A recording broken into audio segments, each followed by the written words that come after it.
Samuel, capítulo 22, do versículo 1 ao versículo 4. Vai dizer assim: retirou-se dali e se refugiou na caverna de Adulão. Quando ouviram isso, seus irmãos e toda a casa de seu pai desceram ali para ter com ele. Ajuntaram-se a ele todos os homens que se achavam em aperto, e todo homem endividado, e todos os amargurados de espírito, e ele se fez chefe deles. E eram com ele uns 400 homens.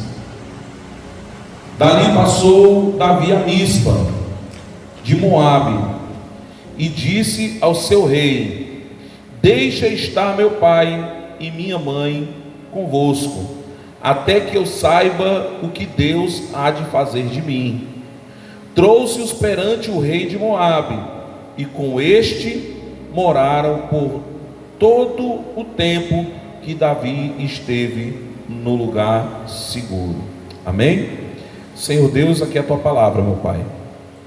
Nessa noite, Senhor, queremos te pedir que o Senhor venha nos usar, meu Deus. Não aquilo que está no nosso coração, mas aquilo que tu quer falar ao teu povo, aquilo que tu precisa falar ao teu povo. Pai, que o Senhor venha abrir os ouvidos e preparar o coração dos teus servos, através do teu santo e glorioso Espírito, e que a tua palavra ela possa penetrar, Senhor, no coração, e que possa trazer mudança à vida de cada um deles, às nossas vidas. No nome santo de Jesus, amém. Amém? Vamos lá. Davi começa a ser perseguido por Saul. E por que Davi começa a ser perseguido pelo rei Saul? Porque vocês lembram que os filisteus começaram a afrontar o exército de Israel, desafiando o exército de Israel com um gigante, dizendo a eles que se eles vencessem, se um soldado deles vencesse o gigante Golias, o exército dos filisteus se entregariam por inteiro. Eles se entregariam se vencessem. E o exército de Israel ficou todo acovardado, porque o Golias, diz a Bíblia, que era um homem grande, um homem forte, experiente em batalhas. Porém, existia um jovem pastor, que achou aquilo não só uma afronta ao exército do Deus vivo, mas achou também uma afronta ao próprio Deus vivo. E ele diz: olha, quem é esse incircunciso para desafiar o exército do Deus vivo? E Davi aceita aquela peleja, e vocês conhecem a história, que com uma pedra, Davi ele lança, com uma funda, Davi lança uma pedra, acerta a testa do gigante filisteu. O gigante filisteu cai, Davi vai com a própria espada do gigante, corta a cabeça do gigante, e ele sai ali com a cabeça do gigante, e ele é vitorioso naquela batalha. Então o rei Saul havia prometido algumas coisas para quem vencesse essa batalha. Ele disse: olha, aquele que vencer o gigante filisteu estará agora, não precisará mais pagar impostos, está livre do pagamento de impostos, e ainda vai casar com a minha filha, ainda dou uma filha em casamento. E assim aconteceu. A família de Davi agora não paga mais imposto, e Davi casou com a filha do rei. Aconteceu que as pessoas começaram a admirar Davi por aquilo que ele havia feito, e as mulheres começaram a cantar: Saul matou seus milhares, mas Davi matou seus 10 milhares. E aquilo começou a gerar ciúmes no coração do rei Saul. E o rei Saul não gostou dessa história.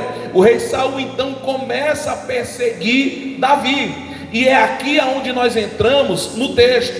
Davi ele sai fugindo do rei Saul, E diz a Bíblia que agora ele vai se esconder numa caverna chamada Caverna de Adulão, que quer dizer caverna de refúgio. Mas antes de nós entrarmos no texto em si, eu quero fazer algumas considerações. Primeiro, Saul persegue Davi porque Davi matou Golias.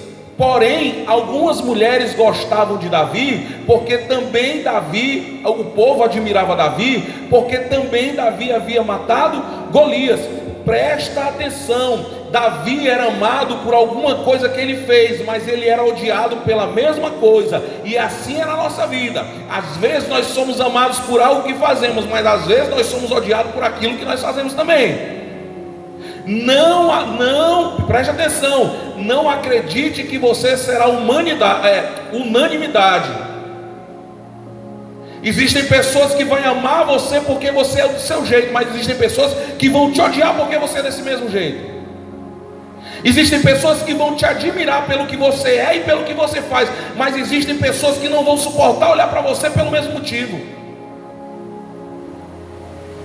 Eu conheci pessoas uma vez que olhavam para mim assim, nunca tinha sentado comigo, nunca tinha trocado uma palavra, nunca tinha tomado um café, e disse assim: rapaz, eu achava você um cara extremamente metido, eu achava você muito arrogante. Eu falei: eu arrogante? Eu metido? Ele falou assim: mas para quem não te conhece, eu tinha raiva de você. Eu falei: como é que você pode ter raiva de mim se você nunca sentou para tomar um café comigo? Você nunca sentou para trocar uma palavra comigo? Não, mas é por causa do seu jeito. Se nem Jesus ele foi unanimidade, não pense que você é melhor do que Jesus, ou melhor do que Davi para ser unanimidade. Muita gente vai olhar para você e vai falar assim: rapaz, essa pessoa ela é uma pessoa maravilhosa. Mas existem pessoas que nunca sentaram com você e vai dizer assim: rapaz, eu não gosto dele por isso, porque ele faz isso, e isso, e isso. A segunda coisa que eu quero considerar aqui é que Davi estava sendo perseguido por um argumento que não foi ele que criou. Veja que não foi ele que disse que era maior do que Saul. As pessoas que viram a sua ação e tiraram a conclusão que ele era maior do que Saul, mas ele não disse nada. Não disse nada.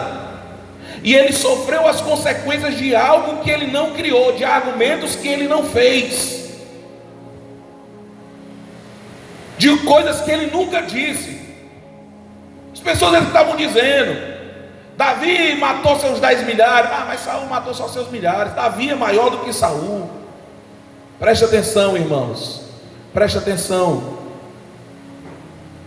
Muito cuidado quando você lança a tua palavra sobre a vida de alguém. Preste atenção. Muito cuidado quando você fala de alguém para outra pessoa. Porque para você construir uma reputação é uma vida inteira. Mas para você destruir a reputação de uma pessoa em frações de segundo, uma palavra que você falar. Muito cuidado. Muito cuidado. Palavras malditas na hora errada, ela destrói casamentos, ela destrói família, ela destrói profissionais. Muito cuidado com o que você fala. As tuas palavras têm poder para construir ou para destruir. Construir ou destruir.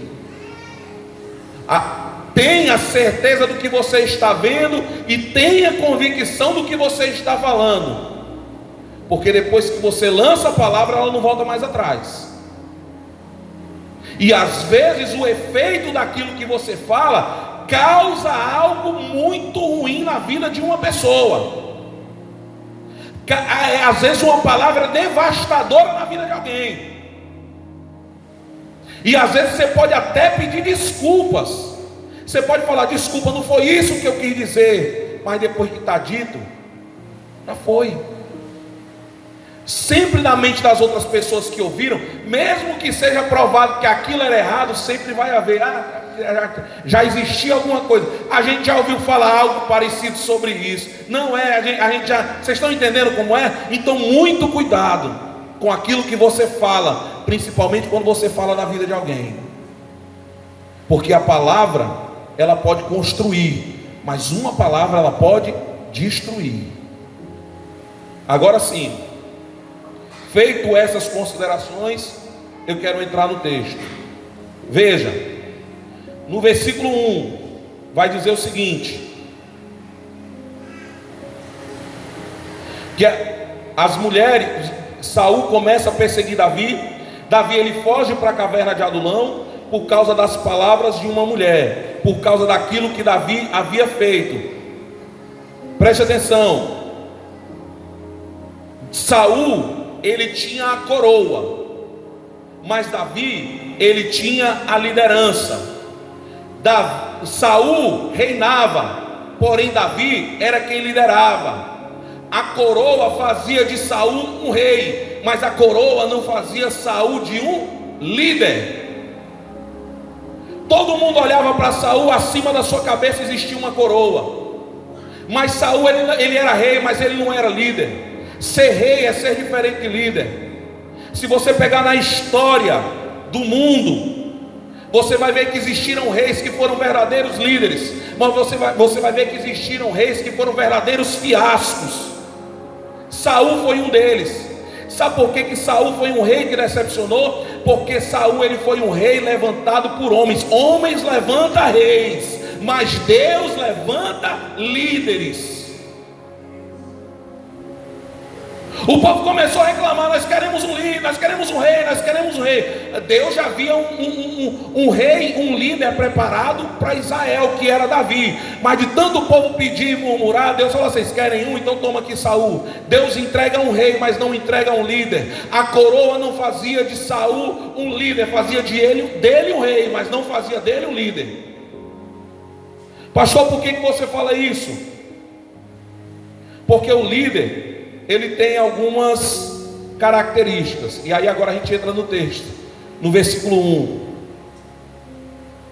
vai dizer assim: Davi retirou-se dali e se refugiou na caverna de Adulão. Quando ouviram isso, seus irmãos e toda a casa de seu pai desceram ali para ter com ele. Primeiro, quando Davi ele sai do palácio e vai para uma caverna, quem são as primeiras pessoas que acompanham ele? A sua família. A sua família. Preste atenção. Um líder, ele tem que ser líder primeiro na sua casa. Ele tem que ser líder na sua casa. A sua liderança primeiro tem que ser reconhecida dentro do seu lar. Preste atenção, Noé ele pregou para aquela época, para o mundo inteiro da época. Quem foram as únicas pessoas que entraram na arca com ele? A sua família. Sabe o que tem acontecido às vezes? A gente é muito líder na igreja, mas lá em casa o negócio não é bem assim. O negócio não funciona bem assim. Preste atenção, na sua casa você também tem que ser líder. Você tem que liderar o seu lar. A sua família tem que reconhecer você como um crente. A sua família tem que reconhecer você como líder da tua casa, como chefe da tua casa,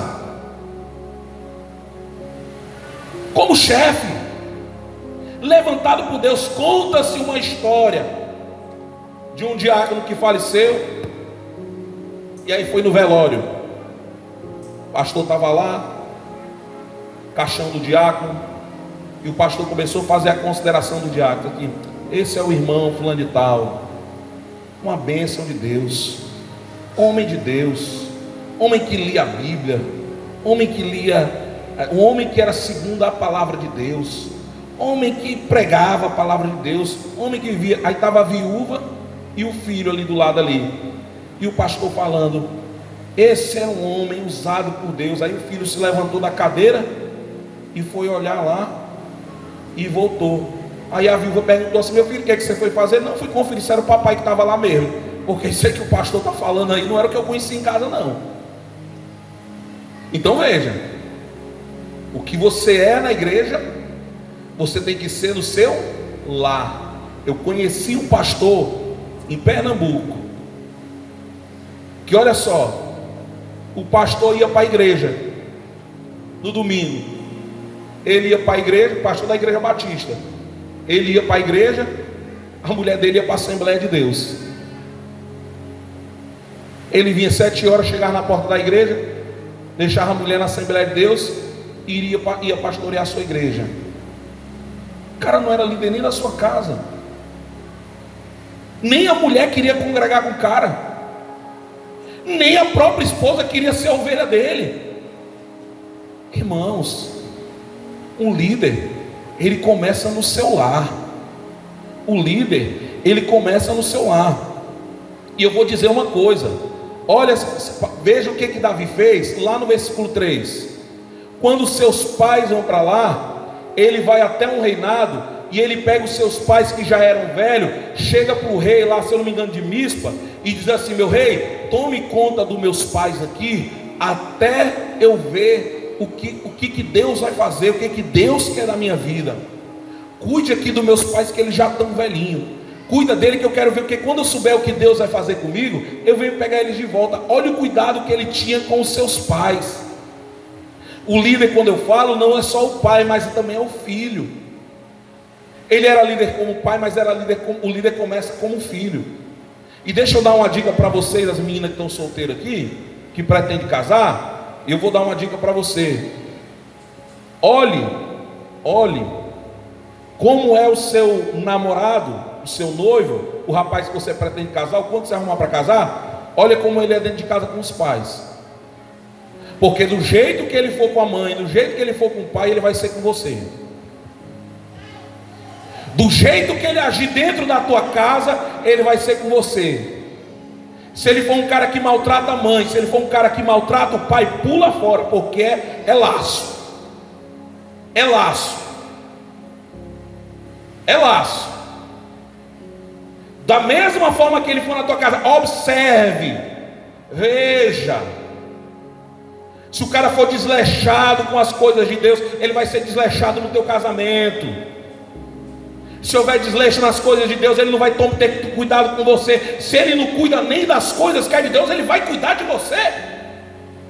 E da mesma forma os rapazes. Olha para a moça. Se é daquela que não lava um prato, não sabe fazer comida, sai fora. Para depois aproveita agora para depois ter um casamento triste. Não adianta, meu filho. Não adianta. O homem de Deus e a mulher de Deus, ele tem que priorizar a sua família. O negócio é família, casa, sua casa. Não adianta eu ser um Deus na igreja, né, entre aspas, fazer tudo na igreja e a minha família sofrer. Eu não cuidar da minha família. Eu tenho que cuidar da minha família. A minha família é prioridade. A minha família é prioridade. Nós somos para Pernambuco, pastorear a igreja em Pernambuco. Chegamos em Pernambuco, a igreja bem pequenininha estava lá. E nós começamos o trabalho, a igreja começou a crescer, a igreja começou a crescer, a igreja começou a crescer. Quando a igreja já estava uma bênção, e eu olhei, estava tudo bonito a igreja já estava cheia de gente, tá? Mais ou menos como está aqui. As entradas, quando nós chegamos, era bem pouquinho, as entradas da igreja já tinha melhorado, tinha como melhorar o salário do pastor lá também, e tudo direitinho. O pessoal amava a gente de um jeito, irmãos, que vocês não imaginam. Não imagina. A gente viajava para Fortaleza, eu deixava o carro, quando eu voltava, o pessoal tinha feito faxina na casa, tá, comida pronta. O pessoal amava a gente de um jeito, nós nos sentíamos. Obrigado, Isaac. Aí, ó, pode casar, viu? Cuidando do pastor, aí pode casar, pode arrumar. Então veja. E o pessoal amava demais a gente. Mas eu olhava para minha esposa e a minha esposa estava infeliz. A minha esposa estava infeliz. O que adianta eu cuidar da igreja e a minha esposa está infeliz? Não adiantava. Eu olhava para ela triste. Isso começou a afetar o nosso casamento. Não adiantava. E aí nós chegamos para a igreja e falamos: nós vamos voltar para o Ceará. O pessoal tomou um barco. Mas por quê, pastor? O que a gente fez? Vocês não fizeram nada, vocês são ótimos. Vocês fizeram nada, vocês são uma maravilha para a gente. Vocês são uma bênção na nossa vida. Mas eu não posso olhar para minha esposa e ver a minha esposa infeliz. Eu não posso ver famílias, a gente trabalhando, famílias sendo restauradas e a minha família se acabando. Eu sou líder primeiro, eu sou pastor da minha casa. Meu primeiro pastoreio, as minhas primeiras ovelhas é minha mulher e meus filhos. Amém?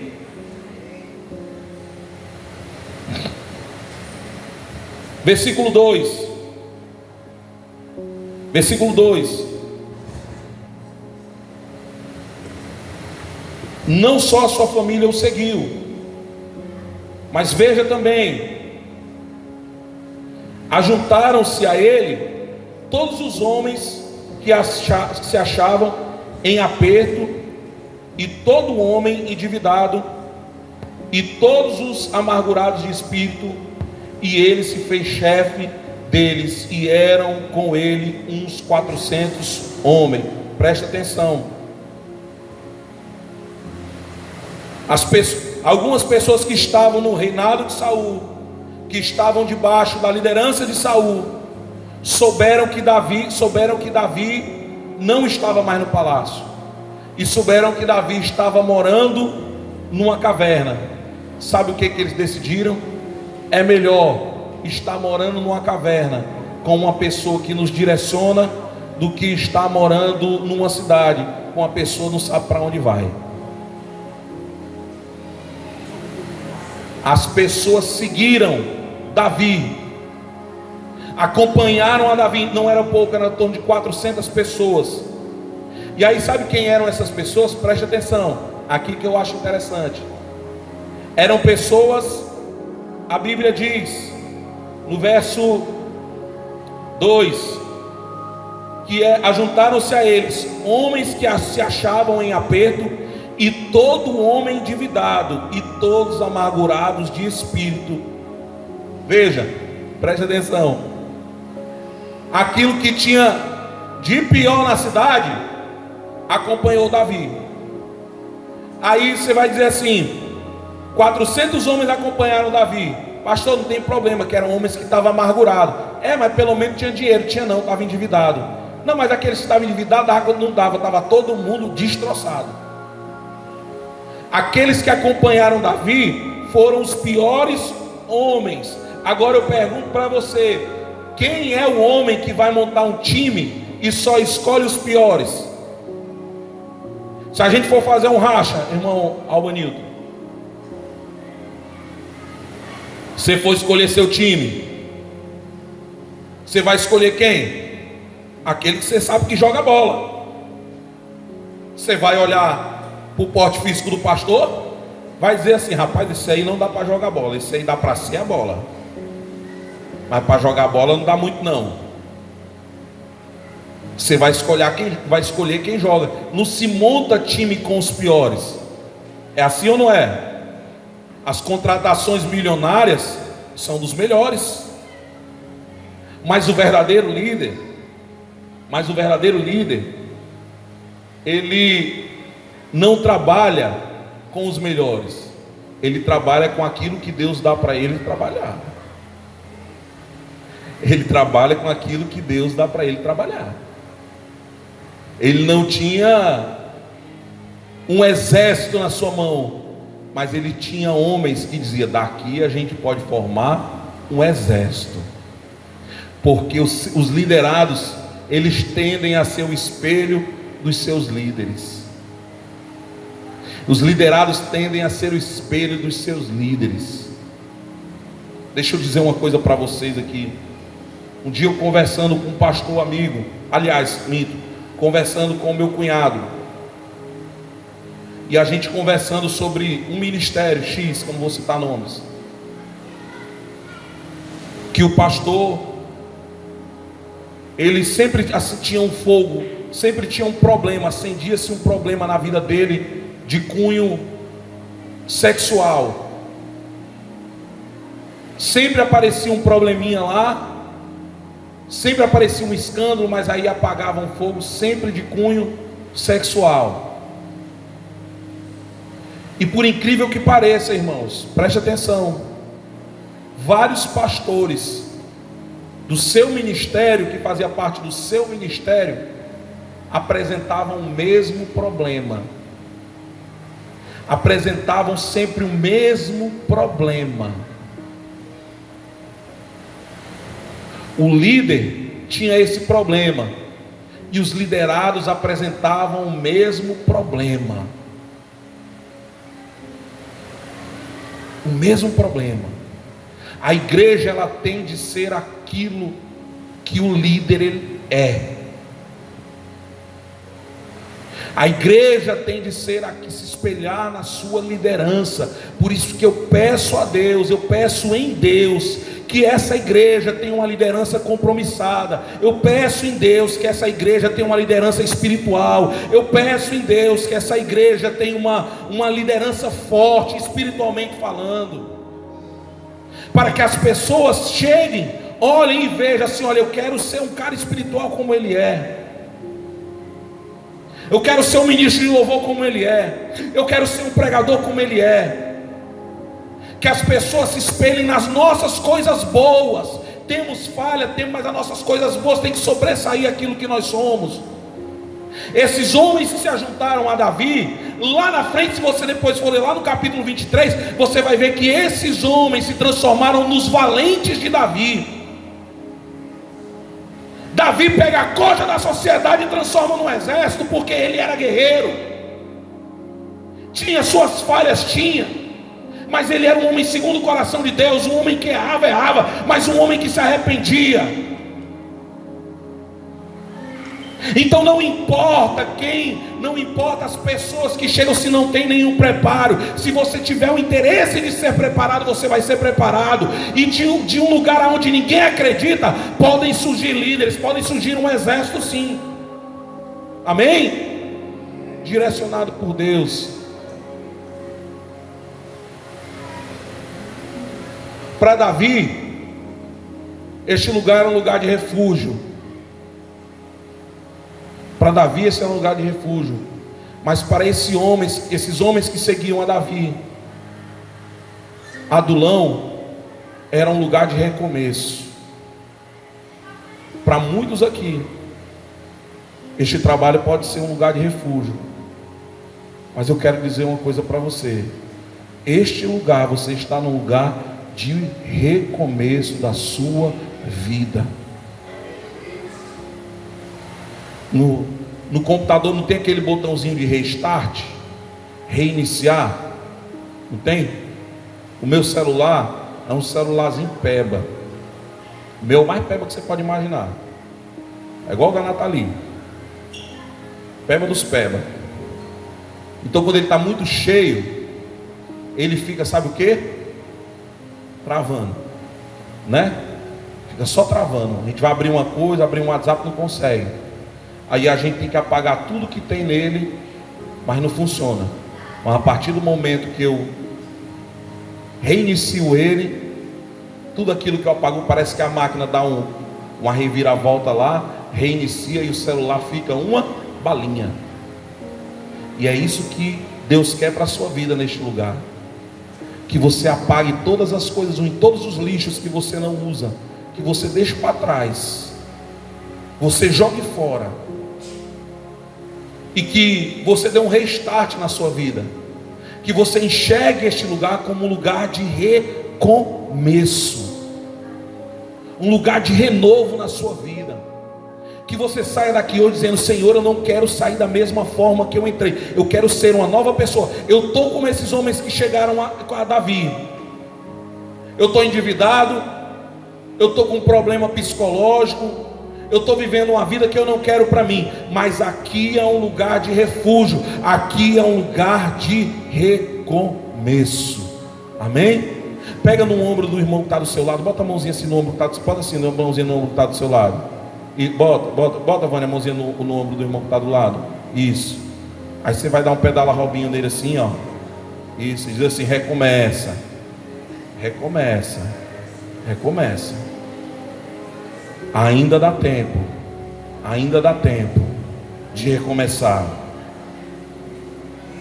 Agora veja, Esses homens se aproximam de Davi, porque Davi, ele tinha uma história. Davi, preste atenção, Davi, ele começa a sua história no pasto, mas Davi, ele vai ser levantado ao palácio. Mas depois Davi, ele volta, ele vai agora para a caverna. Ele tinha um caminho. Davi, ele tinha uma história. Se ele chegou no palácio, ele sabia o caminho do palácio. Esses homens olharam para ele e disseram assim: ó, é muito mais fácil chegar ao palácio com Davi do que sem Davi, porque Davi tem uma história. Davi tem uma história. Deixa eu te dizer uma coisa: aproxime-se de pessoas que te traz esperança. Eu lembro a primeira mensagem que eu trouxe aqui nessa igreja, que eu falei sobre amigos parteiros e amigos coveiros. Vocês lembram disso? Amigos coveiros são aqueles amigos que enterram sonhos. Amigos parteiros são aqueles que te ajudam a realizar sonhos. Se aproxime de pessoas que ajudam a você a realizar os teus sonhos, a alcançar os teus objetivos. Irmãos, deixa eu dizer uma coisa para você. Eu posso ter todo o defeito que existe no mundo. Eu posso ter todo o defeito no mundo, e tenho. Se existe entre vós alguém que tem defeito, esse alguém sou eu. Esse cara sou eu. Que nem diz a música do Roberto Carlos. Se tem uma pessoa que tem defeito, esse cara sou eu. Mas deixa eu dizer também uma coisa para você: não existe ninguém que gosta de ajudar e alimentar pessoas a realizarem os seus sonhos. Esse cara sou eu também. Eu nunca vou dizer para você, nunca vou levar a palavra para você de uma pessoa que vai enterrar os teus sonhos. Se eu não puder te ajudar, eu pelo menos fico calado. Mas eu sempre vou te ajudar. Eu sempre vou ter uma palavra de ânimo para você. Às vezes pode ser uma palavra dura, mas é uma palavra que te anima. Se aproxime de pessoas dessa forma. Aproxime-se de pessoas que te jogam para cima. Porque tem gente que segura no teu calcanhar e só te puxa para baixo. Só te puxa para baixo. Aproxime-se de pessoas que trazem no teu coração a vida de esperança. Não traga pessoas ao teu lado, se afasta de pessoas que só tem palavras negativas, porque isso pega, meu filho. Isso pega. Não acredito, irmão, pelo amor de Deus. Não estou dizendo aqui, não estou falando sobre crendices. Mas gente que só, deixa eu dar um exemplo para vocês aqui. Gosto de exemplificar. Eu trabalhei numa empresa muito boa. Na época eu estava trabalhando como design de interiores. Eu trabalhava numa empresa, numa marcenaria de luxo, uma das maiores que tem em Fortaleza. E tinha um rapaz lá que trabalhava com a gente, que ele trabalhava há muitos anos lá. E na vaga que eu entrei, sempre entrava gente e saía gente. Sempre entrava gente e saía gente. Nunca parava ninguém. E ele lá. E ele já estava lá uns 10, 15 anos. Mas nesses 10, 15 anos que ele estava lá, sempre entrava gente e saía gente. Sempre entrava gente e saía gente. E eu comecei a trabalhar. No começo não tinha amizade com ele, fazia meu trabalho e tal, uma benção. Daqui a pouco comecei a dar ouvidos ao que ele falava. O cara reclamava demais. Ele só via coisa ruim na empresa. Aí sabe o que aconteceu? Aquilo me contaminou. E eu comecei só, uma empresa boa, e eu comecei só a ver coisa ruim. Só comecei a ver coisa ruim na empresa. E aí quando você dá ouvido a isso, você acha que a empresa é ruim. Aí você começa a desleixar com o teu trabalho. Comecei a desleixar, a não fazer direito o que tinha que fazer direito. Com a gente que trabalha com venda, se a gente não tiver motivado para vender, a gente não vende. E foi assim. Acabou que eu saí de lá. Mas quem continuou? Ele. E aí eu percebi, rapaz, o cara só tinha palavra ruim porque ele queria que a gente saísse. Eu me deixei depois, olha, tão experiente, passado na casca do alho, e deixei contaminar. Então se afaste de pessoas com palavras ruins. E se você é uma pessoa que só tem palavra negativa, mude a sua postura. Comece a ver coisas positivas nas coisas. Comece a ver coisas boas nas pessoas. Tinha um cara, que esse cara já era o contrário. Tudo ele via uma coisa boa, em tudo ele enxergava algo bom. E aí tinha um amigo dele que disse assim: rapaz, esse cara vê tudo, em tudo esse cara vê uma coisa boa, em tudo esse cara vê uma coisa boa, eu vou pegar ele. E aí ele pegou e falou assim: olha, tá vendo esses espinhos? Aí ele falou assim: mas no meio desses espinhos existe uma rosa. Olha aí, o cara via tudo que é coisa boa, né? Aí um dia ele passando assim, os dois andando, passaram no meio da pista, tinha um cachorro morto. Ele falou: agora eu pego ele. Aí olhou e disse: ó, você tá vendo esse... Você já viu como é que o cachorro morre? Quem já viu o cachorro quando morre atropelado, como é? Fica assim, né, ó, né? Os dentes para fora, né? Os dentes para fora. Aí ele olhou e pegou e falou assim: olha aí, o pobre do cachorro morreu. Aí ele olhou assim pro cachorro e disse assim: mas ele tem uma bela arcada dentária, né? Em tudo ele via algo positivo. Então, olhe para as pessoas, mesmo que ela seja cheia de defeitos, todo mundo tem algo bom no seu coração. Se aproxime de pessoas boas, que com certeza você vai ser uma pessoa melhor. Amém? Vamos para a segunda parte do culto. Vamos agora para o passeio do Senhor. Amém? Você que está nos visitando de outra igreja, de outra denominação,